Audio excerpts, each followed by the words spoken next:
So I'm talking about ATON pylons today. This is a commercial maneuver. So kind of why we do the ATON pylons. This was first developed by the FAA to develop the ability to maneuver the airplane accurately while dividing attention between the flight path and the selected points on the ground. So this was originated with the gunships, and back in the day, people used to fly the gunships around with the gunners in the back, and they would be focused on this one point, so they would stay the same different distance away, and the gunners would be able to have an easier shot on their target. So let's first talk about the setup. The setup, we're going to use 2350 RPMs and airspeed. So this is a maneuver based on ground speed. So set to 2350, you're gonna find your 2 points, half a mile to 3/4 miles away. So right here.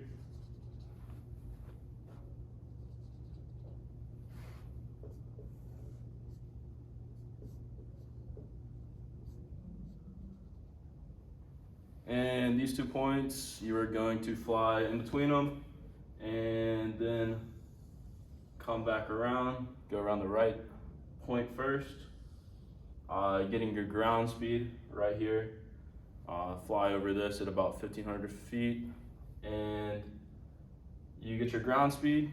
During this turn around the first pylon to the right, you are going to calculate your pivotal altitude, and this is going to be critical during the ATON pylons maneuver. So ATON, the pivotal altitude is height for a given airspeed, a given ground speed at which the line of sight from the cockpit directly parallel to the lateral axis of the aircraft will remain stationary on an object. So this pivotal altitude that we get, it's going to be the ground speed times ground speed divided by 11.3. So pivotal altitude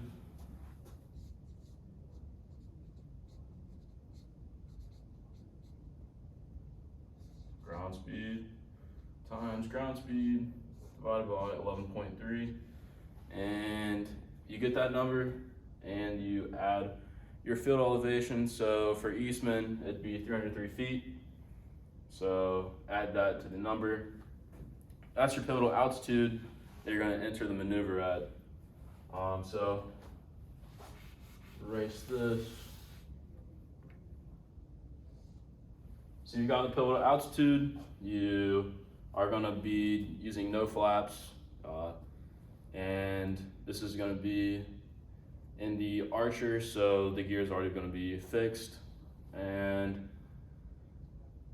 then you go on that pivotal altitude and you enter with a quartering, entering on a quartering downwind. So when it's going to be coming right here, and then the airplane that you're going to be, it's right here. So that's your airplane. You pick the 2 points. These points are downwind of the wind, and you want these points to be somewhat small. You don't want to pick a lake, a house may be too big, so maybe intersection of a road, a silo, but something small. So aim small, miss small. That's what I like to say. And so you're gonna go your first turn around the left pylon, and then your second turn back around the right. And you want to mark your heading for what you entered on, because that's what you're gonna be exiting on. So our plane is gonna start on a 45 entry, come around the left, maintaining that bank with your reference line on the wing. So pick the tip of the wing, that's going to stay on the point which you pick, your pylon, and then you're going to come back around and do the same for the right. Back around the right one, and you want to preferably exit on the entry heading that you entered on. So during this turn, you're going to gain ground speed, anticipate the back pressure you're going to have to put in with the elevator, because as you gain ground speed, your pivotal altitude's going to increase, and as you decrease in ground speed, your pivotal altitude is going to decrease. So keep that bank angle. You want to maintain the same amount of radius of the pylon the entire time. And as you go around, this wind is going to help you pick up ground speed. That's a faster, it's a higher pivotal altitude. Anticipate that back pressure, small inputs. You don't want to be pushing the elevator yoke down really fast, back really fast. Small pitches, change in that, and anticipate it. So as you come around, your ground speed will now decrease because you're coming into the wind. So it decreases right there. And then you're gonna be around the left turn, you're gonna slowly gain that airspeed back. And towards the end of that left pylon, you'll be back at your pivotal altitude, which you started at. So you get across, did the circle. Now you're gonna be wings level for about 3 to 5 seconds. That way you can get that next pylon set up and ready. So 3 to 5 seconds, start the turn.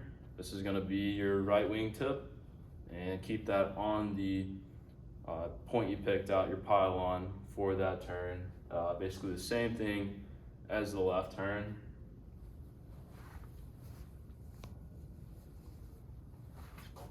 And so keeping that point, this is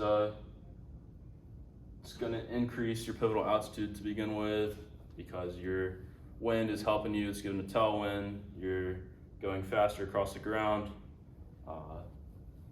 According to our equation, pivotal altitude, you will gain, that pivotal altitude will increase. So you will need to pitch back up to maintain that reference point and pylon throughout the maneuver. And then after you finish going around your right pylon, then you will exit the maneuver on the same entry heading that you entered on. So keep that in mind. This is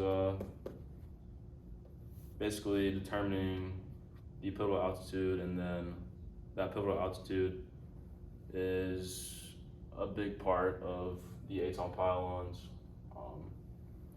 So what if the point moves forward of your wing? So these are the points. If the point is forward of the pylon, then you're going to need to pitch down in order to gain the ground speed, get back on the pylon.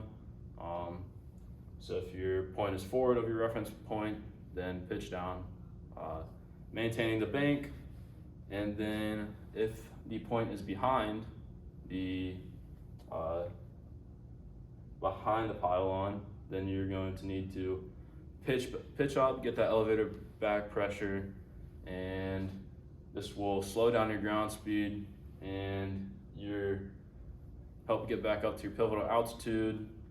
So that's going to be good, and you'll get back to your reference point.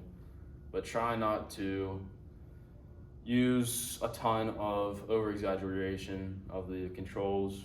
You want to have small corrections, anticipate those ground speed changes throughout the maneuver, and through